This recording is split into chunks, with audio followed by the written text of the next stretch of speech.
এই কাবিলা কাবিলা বন্ধু বন্ধু একটু উঠ না এবার একটু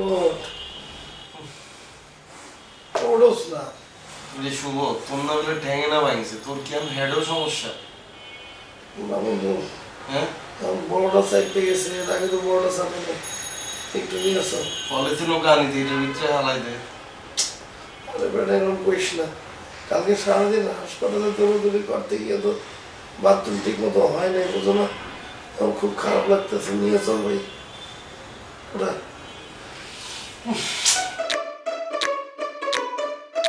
শান্তি দিতে না আমার কেন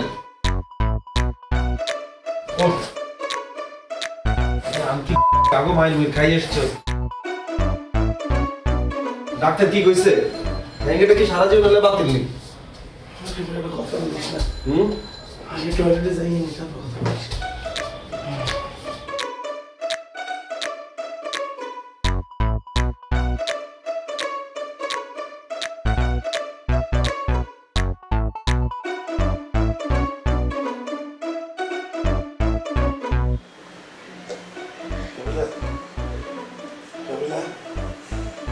ওই কাবিলা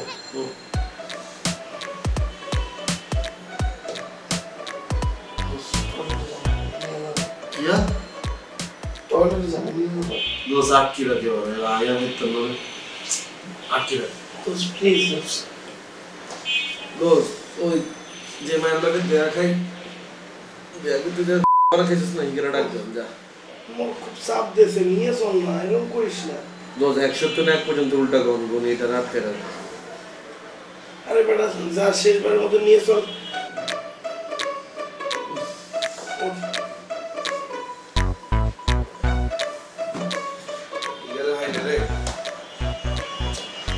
হ্যাঙ্গি গিয়ে ভিতরে ঢুকে দিতাম আরে বাবারে দাঁড়াস না অনেক করে ব্যালেন্স করতে দিস আরে চাপিস তো বেটা আস্তে সাইড সাইড আরে ধর দেখ আস্তে আস্তে আমার হাত দিয়ে ধরিস না তোর মাইছে কি রড দিন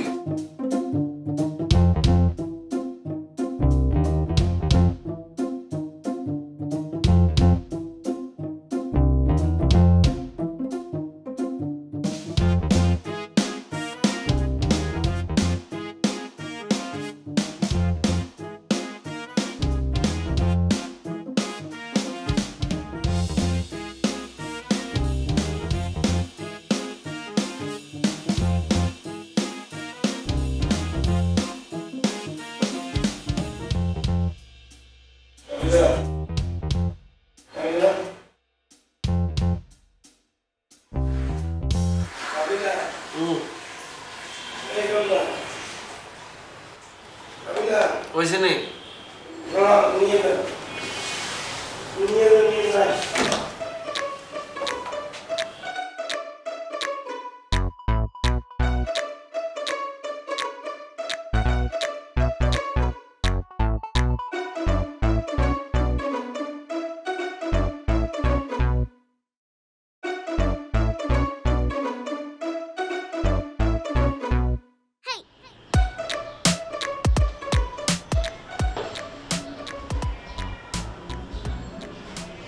আবু ভাই সাইন্সি চা খান তুই বানাইছ হ্যাঁ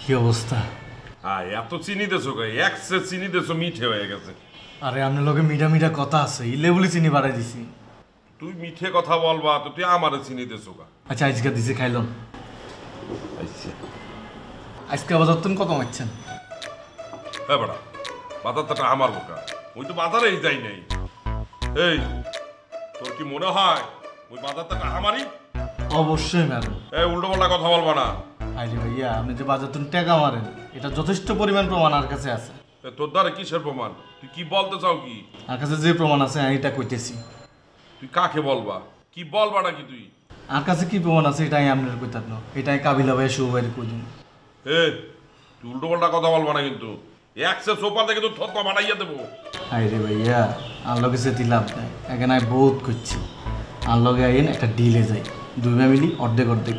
কিসের ডিলে যাবো তোর সাথে? বাজারে তুমি যে টিয়া মারবেন এটা অর্ধেক আমনের অর্ধেক আর।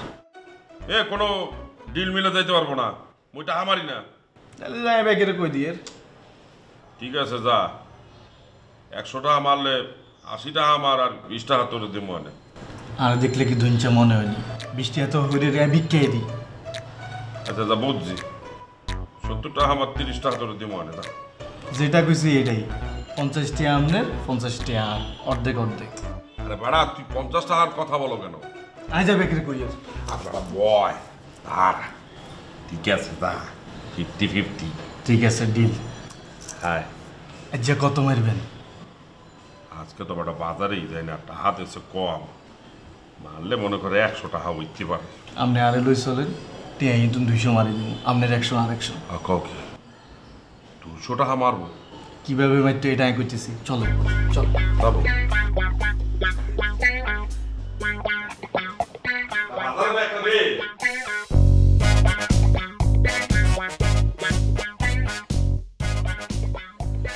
আমার আর ভাল লাগে না, মনটা স্যার নিজের গলা নিজে দড়িতে বলি যাই। কই কি আর কইব, নিজেকে দুঃখ কষ্টের কথা নিজের গলাকে শেয়ার করতে পারতাম না। হ্যাঁ, শুভর ঠ্যাংটা না ভাঙি যদি আর ঠ্যাংটা ভাঙতে আমি খুব খুশি হইতাম। কি বল? কি আর বলবো, এমনি কি সম্ভব নেই ভাইয়া, রাত্রের বেলা একটা ফোঁটা ঘুমাইতে পারি না। ফিগার একটু পর আগা ধরে, একটু পর রেখা মুতা ধরে, একটু পর রেখা পানি পিপাসা লাগে। আমি তুই পানিও কিনলে খাস, বারবার কিনলে মুতোস, তুই পানিটা একটু কম খা। ইকা পানিও বেশি খায়, মুতেও বেশি। থাক, অসুস্থ মানুষ পা ভাঙ্গে গেছেন, কি হবে? তো অসুস্থ মানুষরা তো আমরা ঘরের জন্য ফালাই দিছি, সেবা করতেছি না তো বাবা। সেবা করতে গেলে তো আরো তো সুস্থ থাকা লাগবে। আমি তো অসুস্থ হয়ে যেতেছি না ঘুমাইতে। হিগার রাইতের বেলা ভাই 4-5 বার মুতে ধরে। আমি কষ্ট করে হিগারে লইলে বাথরুমে যাই, বাথরুম তো আবার লই আনি।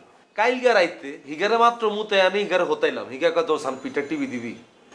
আমি গেলাম আচ্ছা ঠিক আছে তুই হোত, আমি পিঠ টিভি দিই। পিঠ টিপতে টিপতে টিপতে টিপতে হিগার কয় দোষ ডাইন ঠ্যাংটা তো ভাঙিয়ে গেছে, বাম ঠ্যাংটা একটু টিভি দিচ্ছা। আমি তোর বাম ঠ্যাংয়ের সমস্যা কি? কয় না কিরকির করে। আমি তারপরে কিন্তু ভাই টিভি দিচ্ছি। টিপতে টিপতে ভাই ভোর হয়ে গেছে, আমি এক কারণে ঘুমাইতে যাই। ভোর 5:30 বেলা হিগার আগাদ। এইটা কি রে বাবা, এইটা কি মানে? আমি এইটার উত্তরটা আমার দেন না ভাইয়া। মাঝে মাঝে আগা ধরে, আমারও তো মনে কর পেটে বেশি খাওয়া পড়লে আমার এরকম ধর। তুই তো আগা করে বদজম, তোর কথা তো লিস্টের বাইরে। আচ্ছা থাক, তোর সাথে থাকে একটু সেবা যত্ন করি। এই হাবু ভাই দূরের তো এসব আলগা পিরিত দেখাইও না। পিরিত দেখে লিগার লগে আজকে ধরে হইতবা, হুতি হিগা দিতে বাথরুম ধরবো, হিগারে লইলে বাথরুমে যাইবা। আমি এগুলোর মধ্যে আর নাই ভাইয়া। আমি আজকে ধরে মাঝখানের রুমে শিমুনের লগে হুতুম, তুই জায়গার লগে হইতবি। আচ্ছা আমি থাকবো আনে, আমি ঘরে সেবা যত্ন করবো, সমস্যা নাই। আরে বেটা কি করছিস? তোর তো ঘুমাইলে কোনো হুশই থাকে না। পরে শুভ ডাইগা না পাইলে ও তো বিছনা ভাগাই দিব। চাইলে কি সমস্যা নাই, আমি বুঝতে দেবো আনে। না না না, পাশা ভাই ঠিক কথা বলছে, তুই রিস্কি আসুস, তোর হতা দরকার নেই ভাইয়া। আমনি গেল লগে হুতিয়ান, আমনে কেন সেন্সিটিভ মানুষ তো, আমনে হুতিয়ান। ঠিক আছে, তোরা যখন এত করে কইতেছিস থাকলাম ওর লগে। আর দাদু আপনি ঠান্ডা করে থাকবেন কা? আপনি তো ঠান্ডায় থাকতে পারবেন না, বুক চাইপা ধরবে আনে। এই ভাইয়া হাবু ভাই তো কথাটা ঠিক বলছে। আমরা তো এসি ঘরে থাকার অভ্যাস নাই, সারা জীবন তো জেলেই কাটাইছেন। এই বেটা, আমি যে ছেলে আসিলাম ওটা এসি আছে। কই ভাই, আমি তো হাইনো। তুই পাবি কেমনে? ওটা ভিআইপি সেল, ওখানে যারা তারা রাখে না। ভাই আমি যেটা আসছিলাম হেটার তো ভিআইপি সেল আছে। আছে তো এইটা আপনি আমার আগে কইলেন না কা? তাহলে তো আমি হেটাতেই থাকতাম। আরো 2-4টা মামলা খা, আমার কইতে হইব না, এমনি পাওয়া যাবে। এই হাবু, এই কাবিলা বন্ধু একটু এদিকে আয় তো, মুই একটু বাথরুমে যাবো। ডিউটি শুরু করি দাও। লাগাও না আরো জোরে ব্যাচেলার পার্টি সং, লাগাও না আরো জোরে ব্যাচেলার পার্টি সং।